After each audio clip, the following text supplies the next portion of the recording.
श्री जी, सबसे पहले तो आपका बहुत बहुत स्वागत है। आप हमारे आमंत्रण पर जयपुर पधारे।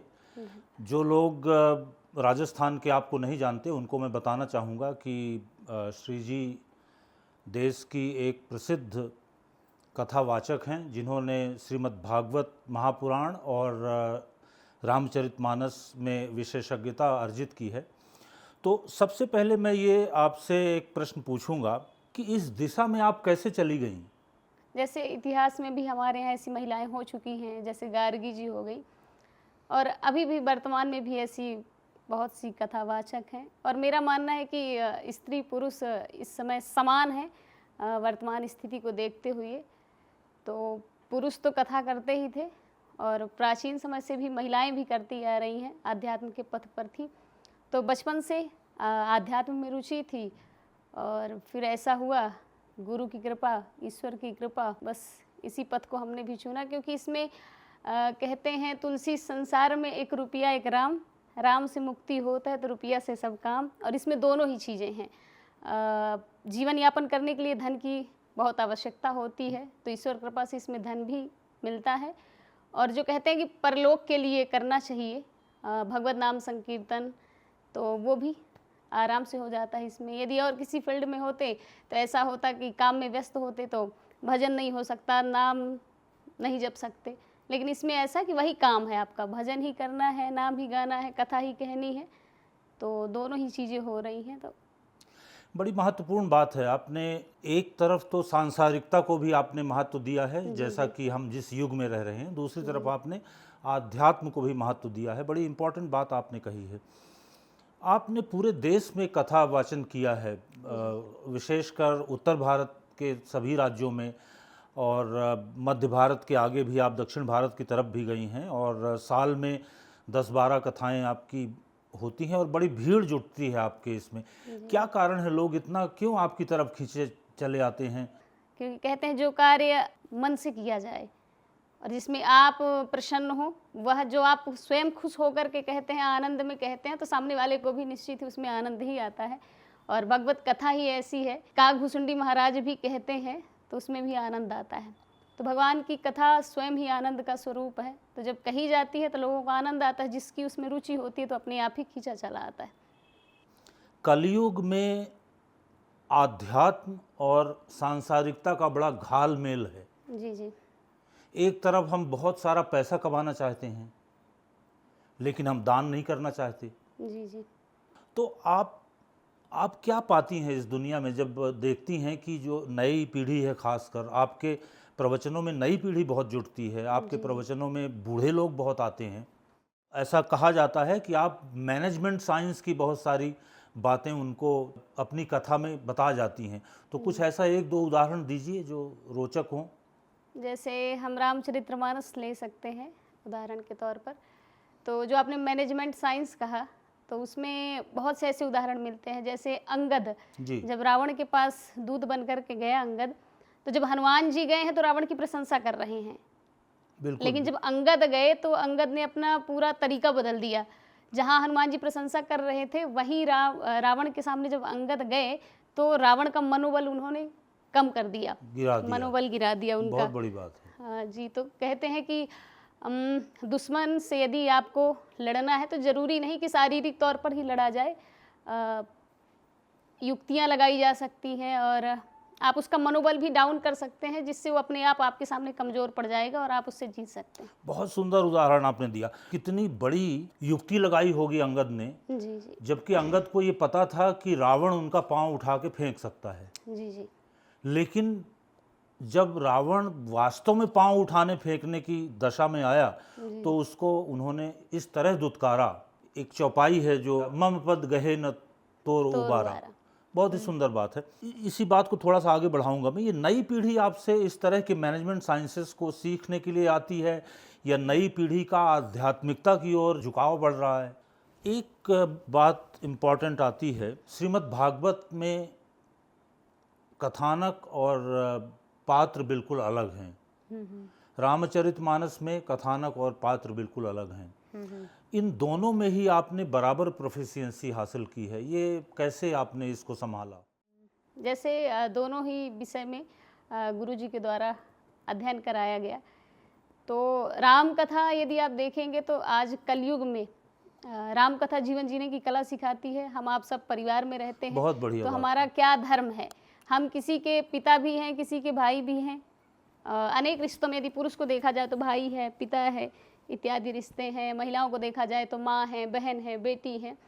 तो रामचरितमानस और राम कथा में ये सिखाती है कि हमें अपने रिश्तों का निर्वाह कैसे करना है। बहुत अच्छा। प्रायः आज भाई भाई में झगड़ा होता है, तो रामचरितमानस हमें सिखाती है कि भाई राम जैसा होना चाहिए, भाई भरत जैसा होना चाहिए, भाई लक्ष्मण शत्रुघ्न जैसे होने चाहिए। अयोध्या जैसे राज्य को महत्व नहीं दिया गया, जी जी। बल्कि वहाँ पर भाई भाई के रिश्ते को महत्व दिया गया।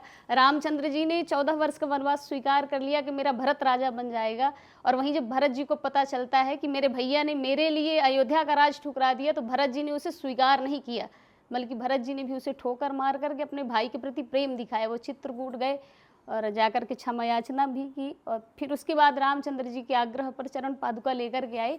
तो इससे ये सीख मिलती है कि भाई भाई के बीच में रिश्ते का महत्व होता है। भाई और भाई के बीच संपत्ति का बंटवारा नहीं, बल्कि विपत्ति का बंटवारा होना चाहिए। बहुत ये सुंदर सीख बात हमें है। रामचरितमानस सिखाती है। वहीं आजकल आप देखेंगे कि बहू और सास, इनके बीच में सदैव द्वंद्व होता है। तो वहीं रामचंद्र जी ने स्वयं ही कहा है कि एहिते अधिक धर्म नहीं दूजा, सादर सास ससुर पत पूजा। बहुत अच्छा। जानकी जी को वनवास जाते समय जब उन्होंने आग्रह किया कि मैं भी आपके साथ में चलूंगी, तो रामचंद्र जी ने आज जो कलह मचा है उसका पहले से ही निवारण कर रखा है। यदि आप उस रास्ते पर चलते हैं तो ये सास और बहू वाले झगड़े कभी नहीं होंगे, क्योंकि बहू का धर्म ही है अपने सास ससुर की सेवा करना, और वहीं एक सास का भी धर्म है। जैसे मैया कौशल्या ने जानकी जी को अपने अयोध्या में रखा, जी, जिस जी। प्रेम से एक बेटी बना कर के ही रखा, बल्कि बेटी से भी कहीं अच्छा महत्व देकर रखा। तो यदि राम कथा आजकल की माताएं बहन सुनती हैं, उसके आदर्श पर चलती हैं, तो ये रिश्ते बहुत अच्छे से निभाए जा सकते हैं। तो रामचरितमानस या राम कथा जीवन जीने की कला ही व्यक्ति को सिखाती है। और वहीं भगवत कथा तो मोक्ष ही दिलाती है, और भागवत कथा सुनने से व्यक्ति के जीवन में त्याग की भावना आती है, भक्ति का प्रादुर्भाव होता है, जीवन में ज्ञान का प्रादुर्भाव होता है। जैसा कि आपने बताया, श्रीमद् भागवत महापुराण और रामचरितमानस दोनों में ही जी आत्मनियंत्रण का, दम, दान और दया का बड़ा महत्व है। जी जी। तो क्या ये नई पीढ़ी इस ओर आकृष्ट हो रही है? क्योंकि उनको जो मॉडर्न साइंस में देखें तो जो हैप्पीनेस हार्मोन्स हैं, कथाओं को सुन के ऐसी स्टडीज़ हैं कि आनंद वाले जो हार्मोन्स हैं निकलते हैं। तो क्या ये नई पीढ़ी इस कारण से भी आ रही होगी, या मैनेजमेंट साइंस की खोज में ही आ रही है?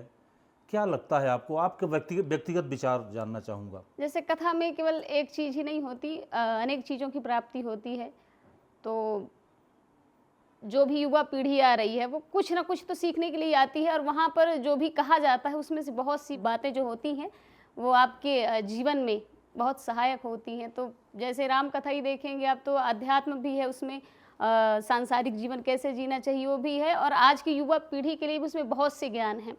जैसे कि मैंने कहा ना कि अंगद ने मनोबल जो रावण का था वह तोड़ दिया। बिल्कुल बिल्कुल। तो वो चीज़ें भी हैं। आप युवा पीढ़ी आती है तो उसे कैसे जाना चाहिए, इंटरव्यू वगैरह में कैसे इंटरव्यू देना चाहिए, अपना मनोबल किस तरह रखना चाहिए, तो बहुत सी सीख राम कथा या भागवत कथा से युवा पीढ़ी को इस प्राप्त कारण होती से लोग काफ़ी आते हैं। जी तो एक व्यक्तिगत प्रश्न आपसे पूछूं मैं। जी जी आपने आध्यात्मिकता को बहुत महत्व दिया है, लेकिन आपने सांसारिकता को नकारा नहीं है, क्योंकि ये कलयुग में सांसारिकता को नकारना बहुत मुश्किल है। आप चाहें तो इस प्रश्न का उत्तर ना दें, लेकिन मैं ये जानना चाहता हूं कि शादी के बारे में आपका क्या विचार है, विवाह के बारे में आपका क्या विचार है? देखिए, शास्त्रों में भी गृहस्थ आश्रम को सबसे ऊपर रखा गया है। जी। तो हर व्यक्ति को एक बार गृहस्थ आश्रम में रहना चाहिए। और दूसरी बात कि माता पिता गुरु भगवान इनकी वाणी को कहते हैं बिना ही विचार किए शुभ जानी। बहुत सुंदर। तो हमारी माता जी का कहना है कि गृहस्थ आश्रम में जाना ही है, तो जैसा उनका आदेश। पर ये सब तो विधि का विधान होते हैं। कहते हैं जन्म विवाह मरण गति सोई, जो जस लिखा तहाँ तस होई। तो यदि लिखा है ये अपनी नियति में तो होगा, समय अनुसार जब जैसा अभी तक मतलब इस दिशा में विचार ही नहीं किया गया। सब सही समय आने पर होगा, पर अभी कुछ जीवन में करना है, सोच रहे हैं कुछ हासिल कर लिया जाए, उसके बाद तो विवाह इत्यादि होता ही रहेगा। तो पहले अपने लक्ष्य को पूरा करना है, कुछ जीवन में हासिल करना है, प्राप्त करना, उसके पश्चात जैसे माता पिता की आज्ञा, हर इच्छा, तो आगे बढ़े। आप अयोध्या में मुख्य रूप से रहती हैं और अयोध्या से आपका बड़ा पुराना रिश्ता रहा जब से आपने जी दीक्षित हुई अयोध्या में। अयोध्या को कैसे देखती हैं आप, उस नगरी को? जी जी। मेरे तो सपनों की नगरी है। अयोध्या आपने क्यों चुना और आज की अयोध्या की क्या स्थिति है? वर्तमान में बहुत अच्छी स्थिति है। और अयोध्या क्या, चाहे आप वृंदावन जाइए, अयोध्या जाइए, जहाँ स्वयं भगवान ने अवतार लेने के लिए जिस जगह को चुना हो, वह स्वयं में ही बहुत अद्भुत है। जी। तो आज भी जाने पर लगता है कि हाँ, वास्तव में यहाँ रामचंद्र जी ने अवतार लिया है। और आज भी वहाँ जाने पर ये आभास होता है। हर जगह पर आप चाहे जहाँ भी जाएंगे, वहाँ लगता है कि वास्तव में रामचंद्र जी यहाँ विराजमान है। हनुमानगढ़ी में हनुमान जी की उपस्थिति का एहसास आज भी होता है, ऐसा बिल्कुल कहते हैं। बिल्कुल। रामचंद्र जी जब जा रहे थे, हनुमान जी को राजा ही बना करके गए हैं। और आज भी जाने पर हनुमान जी तो साक्षात कलयुग के देवता हैं। चारों युग प्रताप तुम्हारा। तो जाने पर वहाँ पर अनुभूति भी होती है। और ऐसी मान्यता है कि जो भी भक्त वहाँ मनोकामना लेकर के जाता है, हनुमंत लाल उसे पूर्ण करते हैं। तो हम लोग, जैसा कि आपके ध्यान में है, हम लोग श्रीमद् भागवत कथा सतना जिले, मध्य प्रदेश के सतना जिले में जो हमारा गांव है वहाँ करने जा रहे हैं। ये एक बड़ा विचित्र संयोग है कि आपके जजमानों में, जिनमें हम स्वयं जजमान हैं, हमने आपसे आग्रह किया कि आप श्रीमद् भागवत सुनाएं और आपने इसको स्वीकार किया क्योंकि आपका परिवार भी है ये। जी जी जी। आपको कैसा लग रहा है ये बात जान के, क्योंकि आपने परिवार के बीच में कभी अपनी कथा नहीं कही अभी तक? जी जी। मुझे बड़ी प्रसन्नता हुई जिस समय मुझे पता चला कि आपके द्वारा ऐसी कोई योजना बनाई गई है। तो बाहर चाहे जहाँ भी हम चले जाएं, देश के कोने कोने में कथाएं होती हैं। तो जो कहते हैं ना कि आप पूरे संसार में घूम लीजिए, पर जो आनंद आपको अपने घर में आएगा तो शायद दूसरी जगह वो नहीं आएगा। तो आपके यहाँ जब ऐसी विचारधारा मैंने सुनी कि कुछ विचार बन रहा है कि आपके यहाँ कथा का आयोजन हो, तो बहुत प्रसन्नता हुई। क्योंकि आपका घर हमारा घर है और अपने घर में करने का एक अलग ही आनंद है। स्वयं को मैंने सौभाग्यशाली भी समझा कि अपने ही घर में अपने लोगों द्वारा पूछा गया, जहाँ आज अपने अपनों को काटते हैं, वहाँ आपने इतना सुंदर अवसर दिया। तो बहुत अच्छा लग रहा है। एक बार जो आपकी राम कथा सुन लेता है या श्रीमद् भागवती कथा सुन लेता है पहले दिन, जी तो वो बार बार आते हैं। मैंने बहुत से आपके इंटरव्यूज़ देखे, बहुत से लोगों को सुना जो आपके बारे में लोग बोलते हैं कि एक बार जब आप व्यासपीठ पर बैठ जाती हैं, उस वक्त फिर आप को एक बार जो सुन लेता है वो बार बार लौट के आता है। वो 7 दिन तक श्रीमद् भागवत तो सुनता ही है, उसके बाद भी पूछता है कि अगली वाली कथा आपकी कहाँ होगी। इस पर आपका क्या कहना है? अभी जो मैं यहाँ पर बैठी हूँ तो वो व्यासपीठ नहीं है, पर जब वहाँ कथा हो रही होती है, जिस स्थान पर हम विराजमान होते हैं वो स्वयं भगवान का स्थान बताया गया है। तो वहाँ पर बैठने पर एक अलग ही वाणी में प्रभाव होता है। और मेरा तो ऐसा मानना है कि वहाँ हम नहीं बोलते, बल्कि हमसे बुलवाया जाता है और भगवान के द्वारा बुलवाया जाता है। और कहते हैं जहाँ पर कृपा राम की होई ता पर कृपा करें सब कोई। तो उस समय जो वाणी निकलती है वो निश्चित ही लोगों के मन में जब जाती है तो असर डालती है। और जिसने एक बार सुना उसको लगता है कि चलो भाई फिर दोबारा चलते हैं। तो वो भगवत कृपा है और उस समय हम नहीं बोलते, मैं फिर कहना चाहूँगी कि भगवान बुलवाते हैं। तो इसलिए उस समय का जो प्रभाव है वो नीचे उतरने के बाद शायद नहीं दिखे, पर उस समय जो आप प्रभाव देखेंगे वाणी के माध्यम से, या फिर शरीर में एक अलौकिक तेज दिखता है, तो वो हम अपना नहीं मानते, वो उस स्थान की प्रधानता है और उसमें भगवत कृपा है। एक प्रश्न है जो महत्वपूर्ण, वो जी आज संपूर्ण विश्व की एक व्यापक समस्या है कि वृद्ध होते हुए लोग वृद्धाश्रम की ओर जा रहे हैं। जी जी। और अमेरिका में ये बहुत आम चलन है, भारत में बहुत कम है, लेकिन है, फिर भी थोड़ा बहुत है। इस पर आपके कुछ विचार हों? देखिए, यदि आज वृद्धाश्रम बन रहे हैं तो कहीं ना कहीं उसके कारण हम सब हैं, या फिर हमने अपने बच्चों को ऐसे संस्कार नहीं दिए, इन सब चीज़ों से वंचित रखा। मैं फिर से कहना चाहूँगी कि राम कथा हमें सिखाती है। स्वयं रामचंद्र जी ने अवतार लिया तो हमें जीवन जीने की कला सिखाने के लिए। उसमें यह भी है कि राम जी ने अपने पिता के वचन को सत्य करने के लिए 14 वर्ष का वनवास स्वीकार कर लिया। और जब माता कैकेयी ने उनसे कहा, ये बात बताई कि मैंने तुम्हारे पिताजी से 14 वर्ष के लिए तुम्हारा वनगमन मांगा, तो तुम्हारे पिताजी की यह दीन स्थिति हो गई। तब श्री रामचंद्र जी ने कैकेयी पर क्रोध नहीं किया, बल्कि रामचंद्र जी ने मुस्कुराते हुए और बड़ा ही सुंदर जवाब दिया कि सुनु जननी सोई सुत बड़भागी, जो पितु मातु वचन अनुरागी। और यदि यही बात आजकल की युवा पीढ़ी मान ले कि माता पिता की बात मानने वाला व्यक्ति बड़भागी होता है और रामचंद्र जी के आदर्शों का पालन करे, तो शायद आज वृद्धाश्रम नहीं होंगे। हर बच्चा, हर बेटा अपने माता पिता की सेवा भी करेगा यदि रामचंद्र जी के आदर्शों पर चलता है तो। ये बड़ी इम्पोर्टेंट बात आपने कही है। जी जी और बहुत ही थॉट प्रोवोकिंग है ये। ऐसा एक तरफा तो संभव नहीं हो सकता, तो माता पिता के भी कुछ कर्तव्य होंगे जो रामचरितमानस में स्पष्ट किए गए हैं। जी जी। जैसे कि आप माता कैकेयी का उदाहरण लीजिए। यदि माँ शब्द लगा है जी, वो चाहे भले ही सौतेली माँ क्यों न हो, यदि माँ लगा है तो कहते हैं पूत कपूत सुनी है परना माता सुनी कुमाता। मैया कैकेयी ने ही वनवास यदि राम जी के लिए मांगा तो हम आप सोचते हैं कि माँ कैकेयी की कुटिलता थी कि अपने स्वयं सगे पुत्र भरत को राजा बनाने के लिए उन्होंने रामचंद्र जी को 14 वर्ष का वनवास दिया।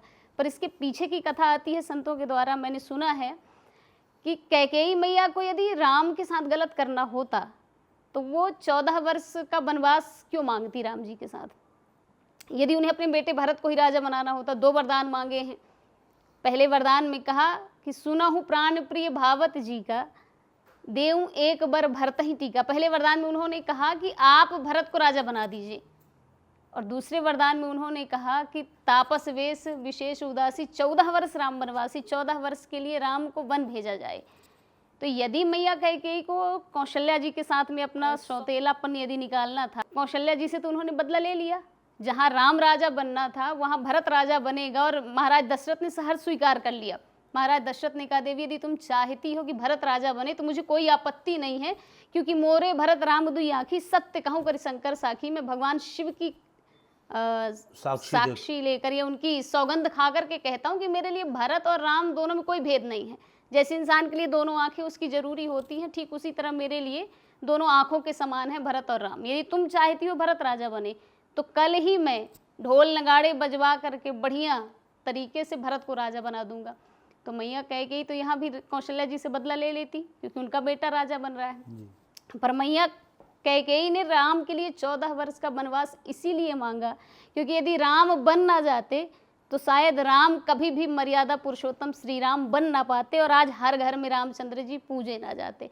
तो माता पिता तो बच्चे के भले के लिए ही करते हैं, और संतों के द्वारा मैंने सुना है कि स्वयं रामचंद्र जी ने मैया कैकेयी से कहा था कि जब मुझे राजा बनाया जाए उस समय आप आगे जाकर के पिताजी से वरदान में मेरे लिए वनवास मांगना। क्यों? क्योंकि मैं वन जाऊंगा तभी मेरे सारे काम बनेंगे। मैंने अयोध्या के राज के लिए अवतार नहीं लिया है, अपितु वन में बहुत से साधु संत महात्मा सबरी जटायु इत्यादि मेरा इंतजार कर रहे हैं, मेरी प्रतीक्षा कर रहे हैं और उनका उद्धार मुझे करना है। तो मेरे सारे काम वन जाने पर बनेंगे। तो मैया कैकेयी ने इसीलिए रामचंद्र जी के लिए वन मांगा। तो कहने का तात्पर्य है यदि माँ शब्द लगा है तो निश्चित है कि वो आपका अहित नहीं करेंगी। पर हाँ, कभी कभी बच्चा माता पिता की बातों को गलत समझ जाता है, वो अच्छे के लिए डांटते हैं तो उसे गलत ले लेता है। तो चाहिए कि माता पिता भी बड़े प्रेम से, आदर भाव से और बचपन में संस्कार अच्छे डालें। आप अपने सास ससुर या माता पिता के साथ अच्छा व्यवहार करें, बच्चा आपका देखे, जो देखेगा वही सीखेगा। तो स्वयं के आचरण, स्वयं का स्वभाव, ये भी बहुत माता पिता के लिए महत्व रखता है। यदि आप चाहते हैं आपका बेटा सेवा करे तो फिर आपको भी अपने माता पिता की सेवा करनी चाहिए और बच्चे को वही दिखाना चाहिए। बहुत इम्पोर्टेंट बात है। एक लास्ट प्रश्न ले सकते हैं हम। आप पूरे देश में भ्रमण करती हैं, माता पिता का क्या कहना रहता है, क्या रुख है उनका? क्योंकि एक नारी समानता की बात की दिशा में आपको ले जा रहा हूँ मैं। जी जी। बातें तो बड़ी बड़ी होती हैं नारी समानता की, लेकिन माता पिता बेटे को और बेटी को कहीं ना कहीं एक अलग दृष्टि में ले जाते हैं। जी जी। आप कैसा देखती हैं अपने परिवार, आपके परिवार ने आपको किस तरह से? आज यदि मैं कथा कर रही हूँ या जहाँ भी मैं जा रही हूँ उसमें माता पिता का एक बहुत अहम भूमिका है माता पिता की, और ये उन्हीं की आज़ादी का प्रभाव है कि मैं बाहर जा रही हूँ, नाम हो रहा है। तो माता पिता ने शुरू से ही, हमारे जो माता पिता हैं, लड़के लड़की में उन्होंने भेद नहीं किया। वही शिक्षा दीक्षा अपने बेटे को दिया तो वही हम सबको दिया। तो मेरे यहाँ तो सदैव यही, बेटे बेटी में कोई असमानता नहीं देखी गई, सदैव उनको समान ही बना करके रखा गया। तो बहुत अहम रोल है माता पिता का। एक बहुत इम्पॉर्टेंट प्रश्न है, जी जी तमाम दुनिया भर में मैं बहुत जगह गया, दुनिया भर के कोई 45 देशों में, और मैंने ये पाया कि लोग आध्यात्म की तरफ बड़ा झुकाव हो रहा है। ये शुरुआत में भी मैंने पूछा था आपसे, क्यों ज़रूरी है आध्यात्म आखिरकार? हम एक सांसारिक जीवन में रह रहे हैं। हम चारवाक ने ये कहा था कि यावत जीवेत सुखम जीवेत ऋणम कृत्वा घृतम पीवेत। जी जी आपने भी बड़ी इंपॉर्टेंट बात कही कि रामचरितमानस में सांसारिक जीवन भी है, जी सांसारिक जीवन के आदर्श हैं और आध्यात्मिक जीवन के भी आदर्श हैं। क्यों जरूरी है आध्यात्मिकता? देखिए, अध्यात्म से जो भी जुड़ा है कभी किसी के साथ गलत नहीं कर सकता, गलत मार्ग पे नहीं जा सकता। क्यों?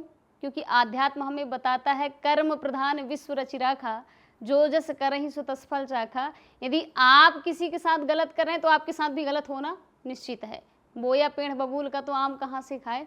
तो वही बात है, जो अध्यात्म के पथ पर है वो सदैव सद आचरण करेगा, सत्य भाषण करेगा और निसंदेह ही किसी के साथ गलत नहीं करेगा। क्यों? क्योंकि उसका ये मानना है कि कोई है जो हमें देख रहा है, भगवान हमें देख रहे हैं। आज हम जैसा करेंगे वैसा हमारे साथ होगा। तो आध्यात्म इसलिए ज़रूरी है कि आध्यात्म हमें नीति नियम में रहना सिखाता है और हम भगवान मानते हैं। आध्यात्म में है यदि कोई तो भगवान के प्रति उसकी श्रद्धा है, और जो भगवान के प्रति श्रद्धा रखता है वो ये मानता है कि हमें हर समय भगवान देख रहे हैं। तो निस्संदेह वो अपने कर्मों को भी देखेगा कि यदि हम गलत करें तो वो भी भगवान देख रहे हैं।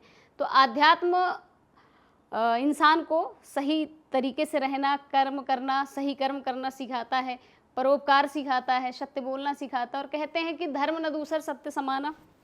और एक तरफ धर्म की व्याख्या ये भी आती है कि परहित सरिस धर्म नहीं भाई। काफ़ी इम्पोर्टेंट बात आपने कही है। एक बात और बहुत इस पे चलती है, आपके बारे में कहा जाता है कि आप जाति पाति में बहुत ज़्यादा भेद नहीं करती। जी। आपके जो श्रोता आते हैं उन जो जैसा आता है, जहाँ बैठना चाहे वहाँ बैठ सकता है। और ये एक बहुत बड़ी बात है। ये मॉडर्न थिंकिंग में बहुत आगे है। ये भारतीय संविधान की मूल आत्मा है कि हम सभी लोग एक जैसे हैं। और उपनिषद में भी कहा गया है ईशावास्यमिदं सर्वम यत्किंच जगत्याम जगत। तो ये भावना आपने कहाँ से पाई और इसको कैसे आप मैनेज करती हैं? तुलसीदास जी ने भी जब मंगलाचरण किया तो उन्होंने कहा सीए राम मैं सब जग जानी, वाह, करूं प्रणाम जोर जुग पानी। तो सारा संसार ही उन्होंने सीता राम जी के समान देखा और सबको प्रणाम किया। हम सब ईश्वर के अंश हैं। जी हाँ, हम सब ईश्वर के अंश हैं, सब में ईश्वर स्थापित है। और रामचंद्र जी ने भी कहा है कि कह रघुपति सुनो भामिनी बाता, मानो एक भगत करना था। अपने यहाँ तो वर्ण व्यवस्था थी जी, फिर उसे जाति पाति में बांट दिया गया। और भगवान के भक्तों की कोई जाति पाति नहीं होती है, क्योंकि भक्ति एक भाव है, भगवान के प्रति आस्था। भगवान के लिए सब समान है, क्योंकि सब भगवान के ही बनाए हैं। आपके यदि 4 बेटे हैं तो आप भेद नहीं करेंगे, क्योंकि चारों आपके द्वारा उत्पन्न हुए हैं। आपको चारों से बहुत ही लगाव है, बहुत ही प्रेम है। तो आप पिता हैं तो आप अपने बच्चों के साथ में भेदभाव नहीं करेंगे। ठीक उसी तरह भगवान के लिए भी कोई जाति पाति नहीं है, वो तो स्वयं रामचंद्र जी ने कहा। वैसे हमें भी सबको एक समान देखना चाहिए और सबसे प्रेम और इंसानियत का नाता होना चाहिए। यदि जाति पाति है तो सबकी एक ही है, वो होता है इंसानियत, इंसान बन करके रहना। बहुत बहुत धन्यवाद। आपसे विचार विमर्श करके बड़ा आनंद आया श्री जी। एक बात कहूँगा, श्री जी की जो कथाएं होती हैं उसमें जैसा आपने कहा, व्यास पीठ में बैठते ही शायद भगवान आपके मुंह से, माँ सरस्वती आपके मुंह से निकलती हैं। और यही कारण है कि इतनी भीड़ जुड़ती है। और आप लोगों का ऐसे ही कल्याण करते रहें, लोगों के चेहरे पर आध्यात्म की और सांसारिक सुख और वैभव दोनों की मुस्कान लाते रहें। आपको बहुत बहुत धन्यवाद।